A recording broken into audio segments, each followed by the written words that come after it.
మహిమ ఘనత ప్రభావాలు పొందమని యేసుక్రీస్తు సర్వశక్తి కలిగిన నామమున ప్రార్థన అడిగి వేడుకొనుచున్నాము తండ్రి. ఆమేన్. మంచిది పిల్లారా, మనందరి జీవితాల్లో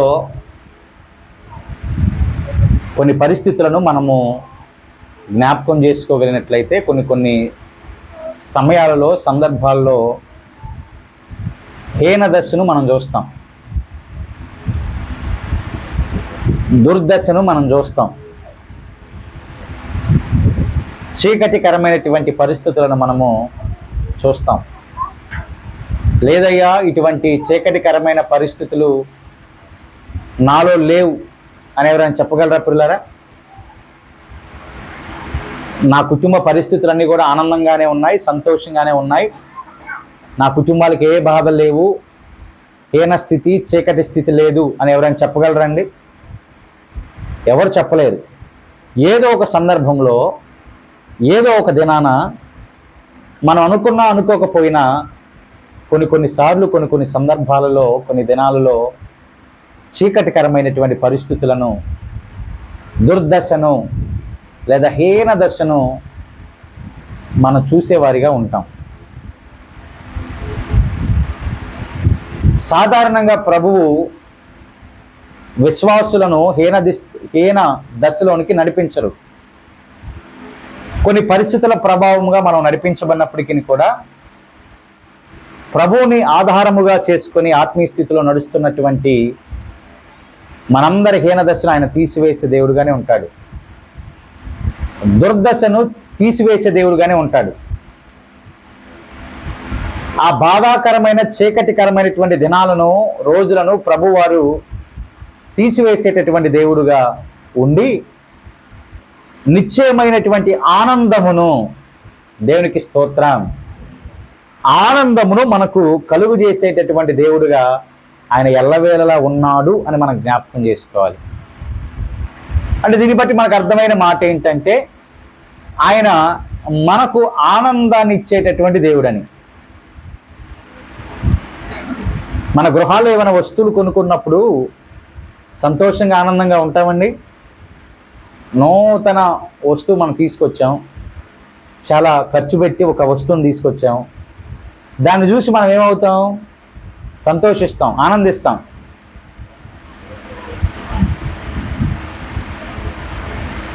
ఈ యొక్క వస్తువు నాకు వచ్చింది అని కొన్ని దినాల పాటు ఆనందంగా, సంతోషంగా మనం గడుపుతాం. ఎందుకు? ఆ వస్తువును బట్టే. అది కొన్ని దినాలు ఉండిద్ది, కొన్ని దినాలు ఉండదు. అది లైఫ్ లాంగ్ ఉండిద్దండి? ఉండదు కదా.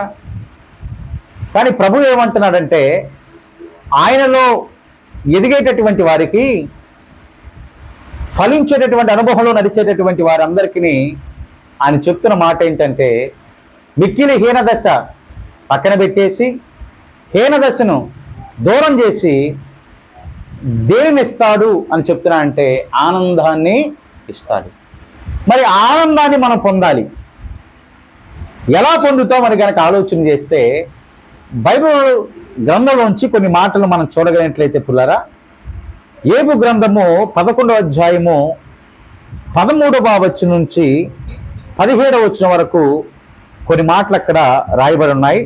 మొదటిగా మనము 15వ వచనాన్ని చూద్దాం. నిశ్చయముగా నిర్దోషివై నీవు సంతోషించెదవు, నిర్భయుడవై నీవు స్థిరపడి యుందువు. ఆమేన్. లేఖనాలు ఏమని మాట్లాడుతున్నాయంటే పుల్లరా, నిశ్చయముగా నిర్దోషివై, ఏ దోషము లేనటువంటి వాడివై నీవెలాగుంటావంటే సంతోషిస్తావు. అమ్మా, ఎలాగుంటారు మీరు? సంతోషిస్తారంట. కింద చెప్పబడిన మాట నిర్భయుడవై, అంటే భయము లేని వాడై మనం ఎలాగుంటామంటే స్థిరపడి ఉంటాం. స్థిరత్వం లేని వారికి భయం ఉండిద్దండి. ప్రభునందు స్థిరత్వం లేని వారే భయపడతారు. ప్రభునందు స్థిరులుగా లేని వారే భయపడతారు. ప్రభునందు స్థిరత్వము, స్థిరులుగా ఉన్నవారు ఎన్నటికి భయము నొందరు. మరి ఇక్కడ రెండు మాటలనే మనం ఇక్కడ చూస్తున్నాం. నిశ్చయముగా నిర్దోషివై సంతోషిస్తాం అనే మాట చూస్తున్నాం. నిర్భయుడవై భయము లేకుండా స్థిరపడి ఉంటాం అని చూస్తున్నాం. ఇదంతా కూడా ఆనందానికి గుర్తుగా, సంతోషానికి గుర్తుగా మనం చూస్తున్నాం. మరి ఈ రీతిగా మన సంతోషంలోనికి రావాలంటే, భయము లేనటువంటి వారిగా స్థిరులుగా మనం అవ్వాలంటే, స్థిరమైనటువంటి జీవితాన్ని, స్థిరమైనటువంటి ఆత్మీయ స్థితిని క్రమమునే మనము కలిగి జీవించాలంటే ఏం చేయాలి, మనము ఎలాగ జీవించాలి మనము అని ఆలోచన చేస్తే లేఖనాల్లో కొన్ని మాటలు మనం చూద్దాం. 13వ వచనాన్ని ఒకసారి మనం చూద్దామండి. నీవు నీ మనసును తిన్నగా నిలిపిన ఎడల నీవు నీ చేతులు ఆయన వైపు చాపిన ఎడల. రెండు మాటలు చూడండి ఇక్కడ. నీకు సంతోషం రావాలన్నా, మన కుటుంబాల్లోకి ఆనందం రావాలన్నా, స్థిరముగా మనం ఉండాలన్నా, ప్రభువారు తన మాటలతో చెప్తున్నటువంటి ఒక శ్రేష్టమైనటువంటి మాట ఏంటంటే, మన మనసు తిన్నదిగా ఉండాలంట. మన మనసు తిన్నదిగా అంటే దాని అర్థం ఏంటంటే అదుపులో ఉండాలి, హృదయాన్ని అదుపులో ఉంచుకోవాలి. మన మనసు ఈ రీతిగా తిన్నగా ఉంటే, అదుపులో ఉంచబడిన ఎడల, రెండోదిగా మన చేతులు ఆయన వైపు చాపిన ఎడల, మన రెండు హస్తములు ఆయన వైపు చాపిన ఎడల. దాదాపుగా గడిచిన వారం మనం ఇదే మాటను జ్ఞాపకం చేసుకున్నాం. మోషే చేతులెత్తి ప్రార్థన చేసినప్పుడు ఇశ్రాయేలు జనాభాకి ఏమొచ్చిందంటే విజయాన్ని వచ్చింది అని మనం చూసాం. కాబట్టి ఇప్పుడు నీకు విజయం రావాలంటే, నీకు సంతోషం రావాలంటే, ఆనందము రావాలంటే, భయమంతా పోయి స్థిరముగా మనం ఉండాలంటే మన హృదయము తిన్నగా ఉండాలి, సరిగా ఉండాలి. రెండోదిగా ఆయన చెప్తున్న మాట, కష్టం వచ్చినప్పుడు, ఆపద వచ్చినప్పుడు మన చేతులు ఆయన వైపునకు చాపుతూ ఆయనకి ప్రార్థన చేయాలి. ఈ రెండు చాలా ప్రాముఖ్యం. ఈ రెండైనా ఇంకా ఉన్నాయంటే ఉన్నాయి. మన హృదయము తిన్నగా లేకుండా ఆయనకి ప్రార్థన మనం చేయగలమండి? మన హృదయం సరిగ్గా లేకుండా ఆయనకి ప్రార్థన చేయలేం. ప్రార్థన నడవదు కూడా. కాబట్టి మొదటిగా మన హృదయాన్ని సరి చేసుకుంటూ, మన హృదయంలో ఉన్నటువంటి ప్రతి అనాలోచితమైనటువంటి ఆలోచన తీసివేసుకుంటూ, కష్టం వచ్చినప్పుడు చేతులు చాపి ఆయన వైపుకు చూపుతూ ప్రార్థన చేస్తూ ఉండాలి. అప్పుడేమొచ్చింది? సంతోషము. అప్పుడు ఎలా ఉంటాం? స్థిరులుగా ఉంటామండి. సంతోషముగా, స్థిరులుగా ఆయనలో ఉండేటటువంటి అవకాశం మనకు ఎక్కువగా ఉంది. కాబట్టి మన హృదయము తిన్నగా ఉండాలి. రెండోది ఇప్పుడులారా, మన చేతులు ఆయన వైపునకు చాపేవారిగా, కష్టం వచ్చినప్పుడు ఆయన వైపునకు మన చేతులు చాపేటటువంటి వారిగా ఉండాలి. మరొక మాట గనక కింద వచ్చినో గనక చూస్తే, పాపము నీ చేతిలో నుండుట చూచి నీవు దాన్ని విడిచిన ఎడలా. ఇది చాలా ప్రాముఖ్యమైన మాట. పాపము నీ చేతిలో ఉండటాన్ని బట్టి, అంటే దాని అర్థం ఏంటంటే పాపము నాలో ఉందని తెలిసిపోయింది. ఎలా తెలిసిద్ది? దైవ సన్నిధి నీలో పాపం ఉందని తెలియజేసిద్ది, దైవ వాక్కు నీలో పాపం ఉందని తెలియజేసిద్ది. కాబట్టి పాపము ఉన్నది అని తెలుసుకున్నటువంటి నీవు దాన్ని ఏం చేయాలంట? విడిచిపెట్టాలి. ఆ పాపం ఏం చేసిద్ది అంటే అండి, మరణానికి నడిపించేసిద్ది. పాపం ఏం చేసిద్దంటే కష్టాలను తీసుకొచ్చేదండి. పాపం ఏం చేసిద్దంటే నిందలను తీసుకొచ్చేదండి. పాపం ఏం చేసిద్దంటే బాధలు మొత్తాన్ని తీసుకొచ్చి మన గృహంలో, ఇంటిలోనే పెట్టేసిద్ది. డబ్బున్న కష్టాలు వస్తానే ఉంటాయి. చాలామంది నాకు డబ్బుండగా నాకు దిగిలేలే, నా కష్టం ఏంటిలే, నా కష్టం రాదులు అనుకుంటా ఉంటారు. అలా అనుకోవడానికి వీలు లేదండి. పాపము నీ చేతిలో ఉండటాన్ని బట్టి, పాపం ఉందని గమనించి గ్రహించిన నీవు దాన్ని విడిచిపెట్టకుండా అలాగే కొనసాగితే, అలాగే నడిస్తే, దాన్ని విడిచిపెట్టకుండా అలాగే నడిస్తే భయంకరమైనటువంటి దినాలు మనం చూస్తాం.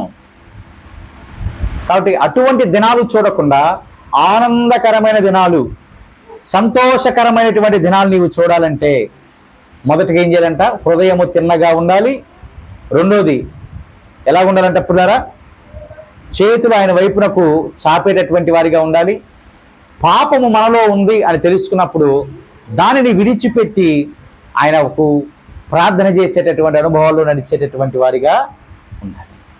ఇంకా కింద రాయబడినటువంటి మరొక మాట కనుక చూస్తే, నీ గుడారములలో నుండి దుర్మార్గతను నీవు కొట్టివేయాలి. ఏం చేయాలంటండి? గుడారములో ఉన్న దుర్మార్గతను మనం ఏం చేయాలంట? కొట్టివేయాలి.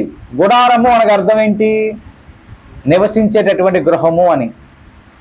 మరొక అర్థం ఏంటి? శరీరము అని.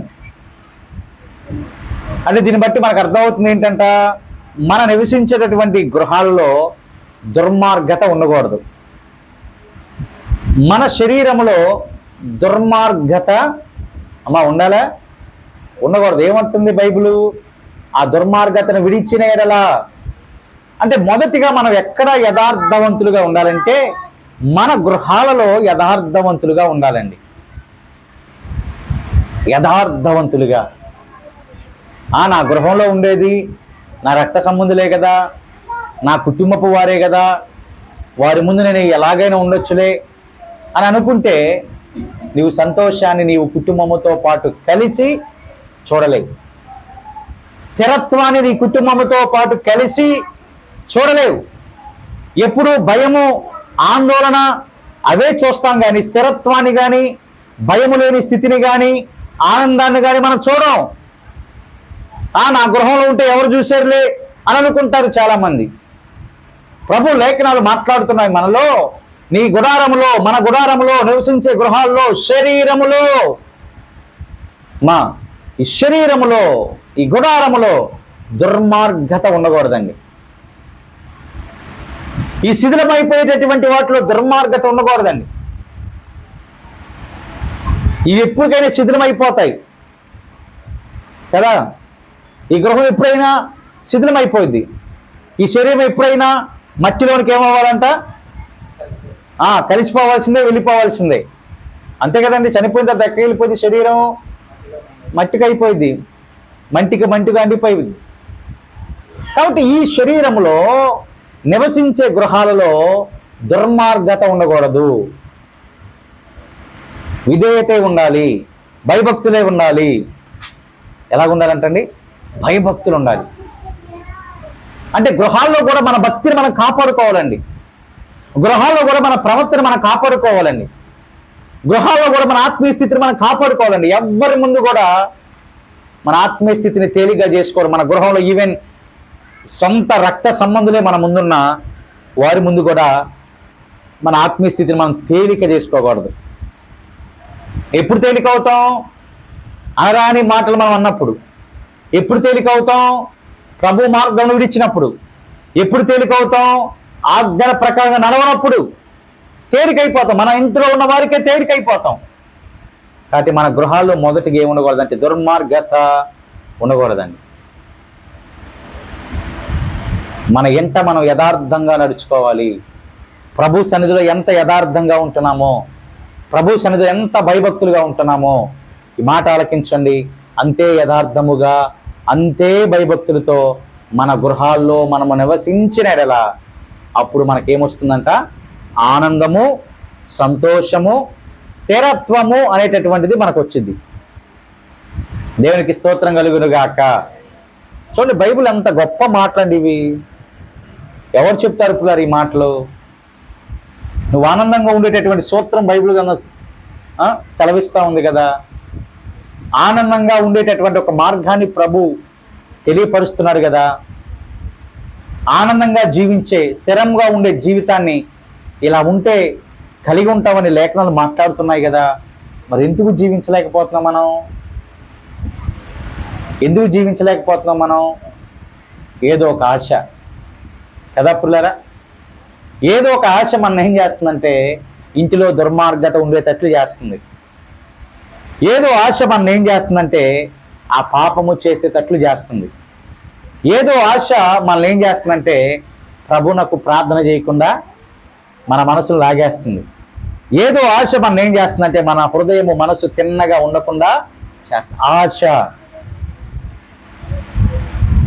ఆ ఆశ ఏం చేస్తుందంటే మనల్ని ప్రభునకు దగ్గరగా కాకుండా చేస్తూ, ప్రభునకు దూరంగా చేస్తూ, సంతోషముగా ఆనందముగా ఉండకుండా, స్థిరముగా ఉండకుండా ఆ ఆశలన్నీ కూడా చేస్తూ ఉన్నాయి.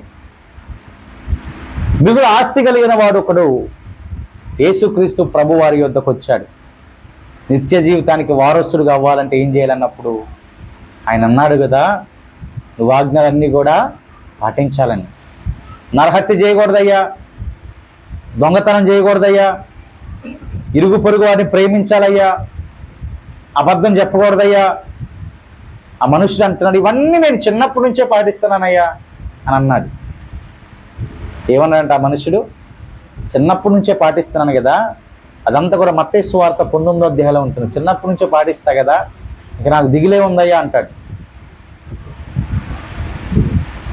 ఆయన అంటాడు కదా, నీ దగ్గర ఉన్న ఆస్తి నమ్మి పేదలకు ఇచ్చేసి నన్ను వెంబడించు అని అంటాడు. ఏమన్నాడు యేసయ్య? ఆస్తి నమ్మేసి నన్ను వెంబడించు. కానీ ఆస్తిపడి ఏం చేశాడు? వ్యసనపడి వెళ్ళిపోయాడు. అక్కడ యేసయ్య ఒక మాట వాడు, నువ్వు పరిపూర్ణుడుగా అవ్వాలని కోరిన ఎడలా. దేవునికి స్తోత్రం. పరిపూర్ణుడు ఎప్పుడు అవుతాడంటే యేసయ్య చెప్పిన అన్ని మాటలు చెప్పినప్పుడు, చేసినప్పుడు మాత్రమే పరిపూర్ణుడు అవుతాడు. నువ్వు పరిపూర్ణుడిగా అవితేనే ఆనందాన్ని చూస్తాం. ఆమేన్ కదా పుల్లారా? పరిపూర్ణుడిగా అవితేనే ఏం చూస్తాం? సంతోషాన్ని చూస్తాం. పరిపూర్ణుడిగా అవితేనే స్థిరత్వం మనకు వచ్చిందండి. పరిపూర్ణుడిగా అవ్వకుండా పుల్లారా ఇంకా ఆశలతో జీవిస్తే, ఆ ఆస్తి కలిగినటువంటి వారిగా అన్ని ఆజ్ఞలు పాటిస్తూ ఈ ఆశ, డబ్బు మీద ఆశ ఉన్నంత కాలము ఆ యవన బిడ్డ ఆస్తితో డబ్బుతో ఉన్న మనుషుడు పరిపూర్ణుడు అమ్మా అవుతాడా? అవడా? అవడు. మరి పరిపూర్ణత లేకపోతే సంతోషం ఉందా? ఇక్కడ లేదు కదా. స్థిరత్వం ఉందా? లేదు కదా. ఆనందం ఉందా? లేదు కదా. అదే మాట ఇక్కడ చెప్తున్నాడు ప్రభువారు మనతో. పరిపూర్ణుడుగా అవితే సంతోషం మనకు వస్తుంది, ఆనందముగా ఉంటాం, కుటుంబాలు ఆనందంగా ఉంటాయి, ప్రత్యేకంగా స్థిరులుగా మనం ఉంటాం. స్థిరత్వం అనేది చాలా ఇంపార్టెంట్ అండి. నేటి క్రైస్తవ సమాజానికి, సంఘానికి స్థిరత్వం చాలా ప్రాముఖ్యం. ఒక క్రమములో, ఒక పద్ధతిలో నడవకుండా, స్థిరులుగా లేకుండా ఎలా పడితే అలా జీవించే వాళ్ళు ఆనందాన్ని చూడలేరు. వారి కుటుంబాలు సంతోషాన్ని చూడలేవు. నిత్యముగా వారు దుర్దశనే చూస్తారు కానీ ఆనందాన్ని చూడలేరండి. విశ్వాసులు కూడా స్థిరత్వంగా ఉండలేదు పుల్లారా. అక్కడికి కాకపోతే ఇక్కడికి, ఇక్కడికి కాకపోతే అక్కడికి అనేటటువంటి ఆలోచన వచ్చేస్తాడు. దైవజనులు గద్దించినకు ఆ గద్దింపునకు లోబడకుండా ఇక్కడ కాకపోతే వేరే చోట కదనే ఆలోచనకు వచ్చేస్తున్నారు. అంటే వారికి ఏమి లేనట్లు? స్థిరత్వం లేనట్లు. ఏం లేదంట వారికి?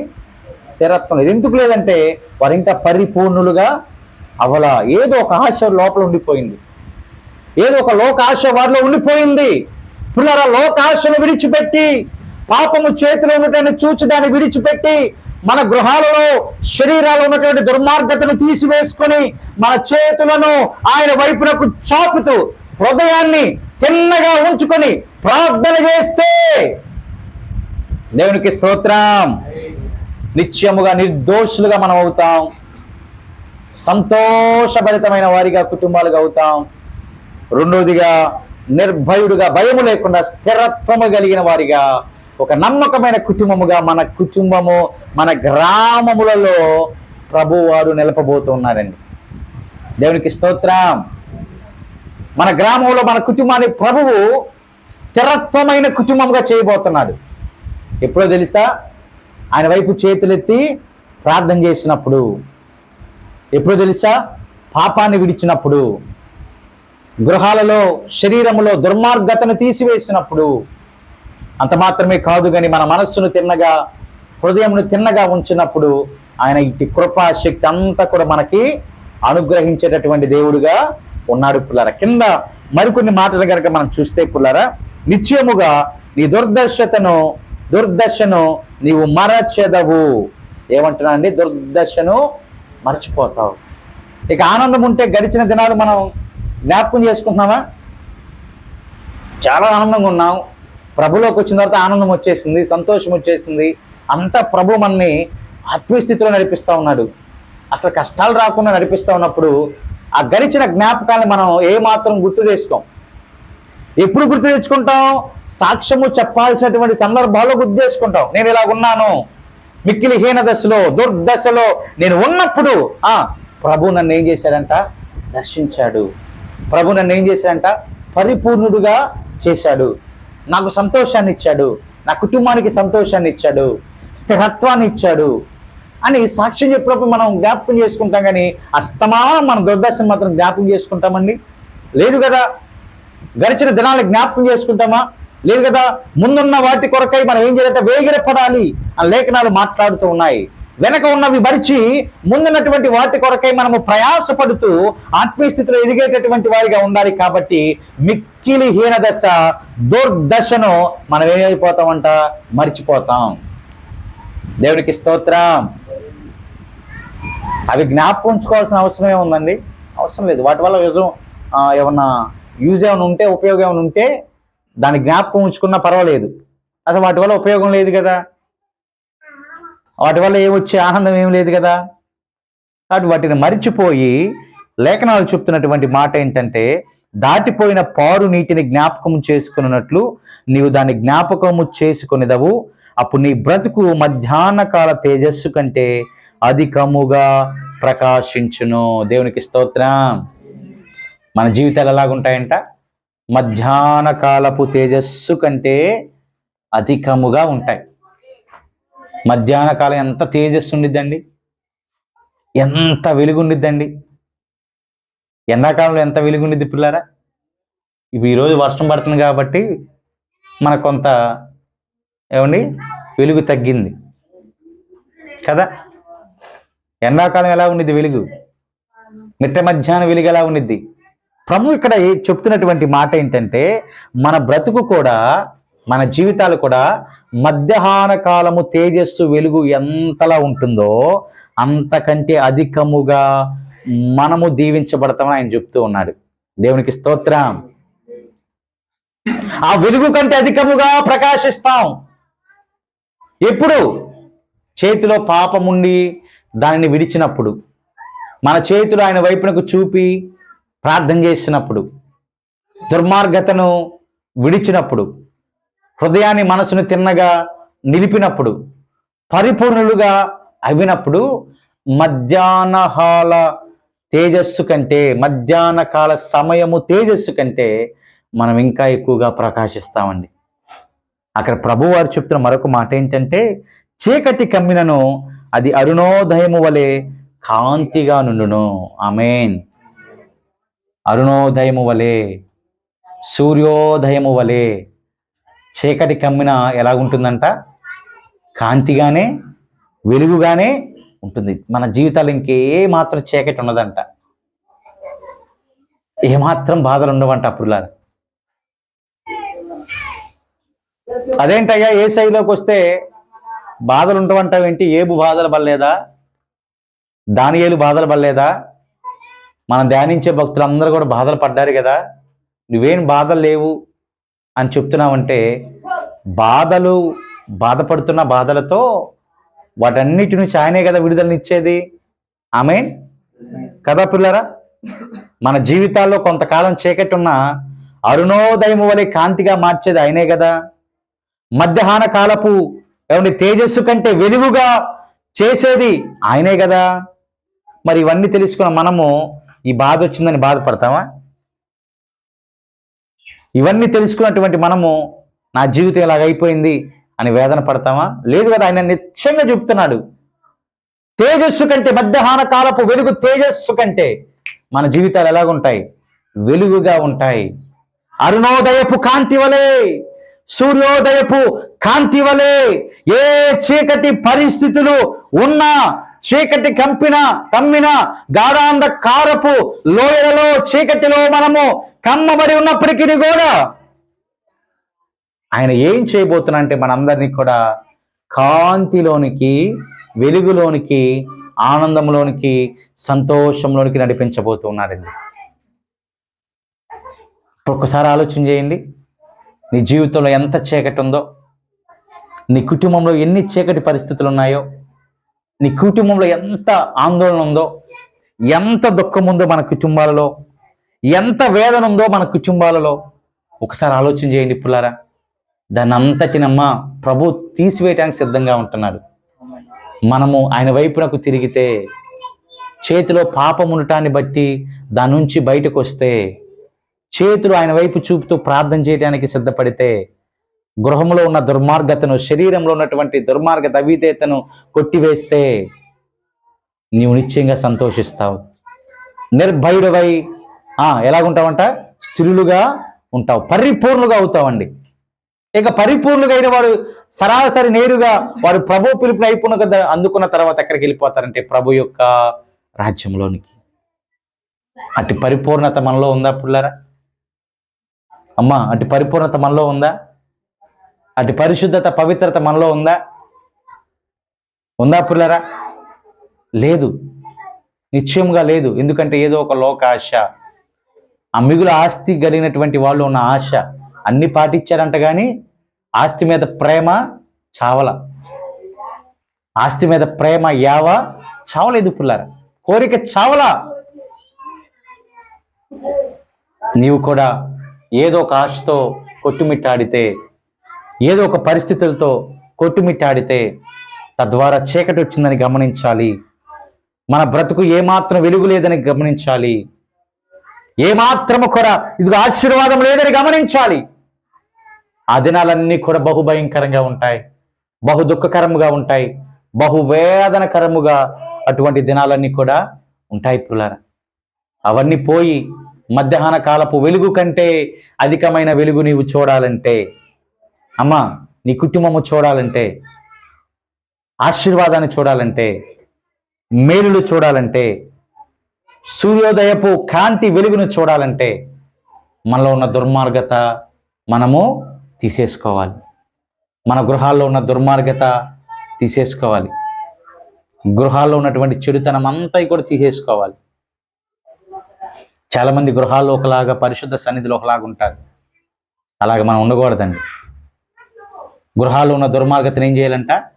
తీసివేసుకోవాలి. శరీరంలో ఉన్నటువంటి దుర్మార్గత, అవిధేయత తీసివేసి పాపిని గ్రహించి చేతులెత్తి ఆయనకు ప్రార్థన చేస్తూ తిన్నగా మన హృదయాన్ని నిలిపితే, తిన్నగా మన హృదయాన్ని ఉంచుకుంటే నిత్యముగా మనము సంతోషిస్తాం, ఆనందిస్తాం, భయము లేనటువంటి వారిగా స్థిరత్వము కలిగి మనము జీవిస్తాం. కాబట్టి ఒకసారి జ్ఞాపకం చేసుకుని, ఇప్పుడు మనకు స్థిరత్వం ఉందా పుల్లారా? స్థిరుగా మనం ఉన్నామా? ఏ గాలి వస్తే అటు కొట్టుకొని పోయేవారిగా ఉన్నాం, ఏ అల వస్తే అల కొట్టుకొని పోయేవారిగా ఉన్నాం. గాలులు, అలలు కష్టానికి సాదృశ్యాలుగా ఉన్నాయండి, బాధలకు సాదృశ్యాలుగా ఉన్నాయి. అవి వచ్చినప్పుడు కొట్టుకొని పోయేవారిగా ఉన్నాం, ఈజీగా ఆత్మీయ స్థితిలో పడిపోయేవారిగా ఉన్నాం. ఎందుకంటే స్థిరత్వం లేదు, ఎందుకంటే పరిపూర్ణత లేదు, ఎందుకంటే ఏదో ఒక ఆశ మనలో ఉండిపోయింది, ఏదో కోరిక మనలో ఉండిపోయింది, ఏదో ఒక ఆలోచన మనలో ఉండిపోయింది, ప్రభువుకు వ్యతిరేకమైన క్రియ అంతా ఉండిపోయింది. కాబట్టి వాటన్నిటి విషయాల్లో మనము దూరంగా వచ్చేస్తే, దుర్మార్గతను తీసివేస్తే, ఆ దుర్మార్గతను తీసివేసి యేసు వైపునకు తిరిగితే, ఆయన అన్నాడు, మిగిలి ఆస్తి కలిగిన వాడితో నీవు నన్ను వెంబడించు అన్నాడు. ఆయన వెంబడించలేకపోయాడు. ఇవన్నీ వదిలేసి ఆయన వెంబడిస్తూ ప్రియులారా నమ్మకముగా మనము మారు మనసు పొందుతూ పశ్చాత్తాపడి యేసు నామంలో బాప్తీసం పొందుకుంటూ పరిశుద్ధాత్మ శక్తితో ప్రభావంతో నింపితే మనం సంతోషంగా ఉంటాం, ఆనందంగా ఉంటాం, స్థిరులుగా ఉంటాం. మనం చేయవలసినల్లా మన మార్గం మొత్తం కూడా విడిచిపెట్టేయాలి, పాత మార్గాన్ని విడిచిపెట్టేయాలి. మరి విడిచిపెడతారా పుల్లారా? విడిచిపెడతానికి ఇష్టంగానే ఉన్నారా? పాత జీవితాన్ని విడిచిపెడతానికి ఇష్టంగా ఉన్నారా? లేదయ్యా మాకు ఆ జీవితం కావాల్సింది అదే ఇదే అంటే మన కష్టాలే, బాధలే చూస్తాం, కానీ ఆనందాన్ని, సంతోషాన్ని, స్థిరత్వాన్ని మనం చూడలేవు. అందుకే ఇవన్నీ ఉన్నాయి కాబట్టి మన స్త్రీలుగా ఉండలేకపోతున్నాం. కంటిన్యూస్గా మేలు ఎందుకు పొందలేకపోతుందంటే స్థిరత్వాన్ని బట్టి, లేమిని బట్టి, ఆ స్థిరత్వం లేని విధానాన్ని బట్టి పుల్లారా. కాబట్టి ఆ స్థిరములో మనం కొనసాగుదాం, ఆనందంలో కొనసాగుదాం, సంతోషంలో కొనసాగుదాం, పరిపూర్ణులుగా అవుదాం. అలా అవ్వాలంటే యేసయ్యను మనం ఏం చేయాలండి? వెంబడించాలి. యేసు వాక్యాన్ని ఏం చేయాలంట? వెంబడించాలి. యేసు వాక్యం ప్రకారం ఏం చేయాలంట? నడవాలి. మనము ప్రవర్తించాలి. ఆ రీతిగా ప్రవర్తిస్తే మధ్యాహ్న కాలపు వెలుగు కంటే నీ కుటుంబపు వెలుగు అధికంగా ఉంటుంది. అరుణోదయపు కాంతి నీవు నీ కుటుంబాలు నిత్యంగా చూస్తావు. కాబట్టి అతి కృప దేవుడు మనకు అనుగ్రహించును గాక. దేవుడి మాటలు దీవించును గాక. ప్రార్థన చేద్దాం. విత్తబడిన వాక్యాన్ని బట్టి చిన్న ప్రార్థన చేద్దామండి. ప్రార్థనలో ముందు కొనసాగుదాం. జీవాధిపతి, సర్వాధికారి, మహోన్నతుడా, పరిశుద్ధుడా, గొప్ప దేవ, ఘనమైన దేవ, మీ నామానికి వందనాలు స్తోత్రాలు చెల్లిస్తుంటున్నాను నా ప్రభువా. ఈ మధ్యాహ్న కాల సమయంలో నా ప్రభువా మాతో మీరు మాట్లాడిన శ్రేష్టమైన మాటలను బట్టి మీ నామానికి స్తోత్రాలు, వందనాలు. మధ్యాహ్న కాలపు వెలుగు కంటే ఎక్కువగా, అరుణోదయపు కాంతి కంటే ఎక్కువగా మమ్ములను మా జీవితాన్ని స్థిరపరుస్తానని, ఆనందము సంతోషము వైపుకు నడిపిస్తానని మాతో మాట్లాడిన తండ్రి, మీ నామానికి వందనాలు స్తోత్రాలు. ఆ రీతిగా ఈ సన్నిధిలో ఉన్న మేమందరము నడుచున్నట్లుగా, కొనసాగునట్లుగా, సార్వత్రిక క్రైస్తవ సంఘము నడిచినట్లుగా, కొనసాగునట్లుగా నీ బిడ్డలందరూ కూడా ఇట్టి క్రమంలో నడిచి దేవుని ఆశీర్వాదాలు, సంతోషము, మేలు పొందేటటువంటి గొప్ప కృప అనుభూతిని అనుగ్రహించి మీరే మహిమ, ఘనత, ప్రభావాలు పొందమని నజరేయుడు, మహోన్నతుడు, పరిశుద్ధుడైన యేసు నామమున ఈ ప్రార్థన అడిగి వేడుకొనుచున్నాము తండ్రి. ఆమేన్, ఆమేన్. హల్లెలూయా, హల్లెలూయా.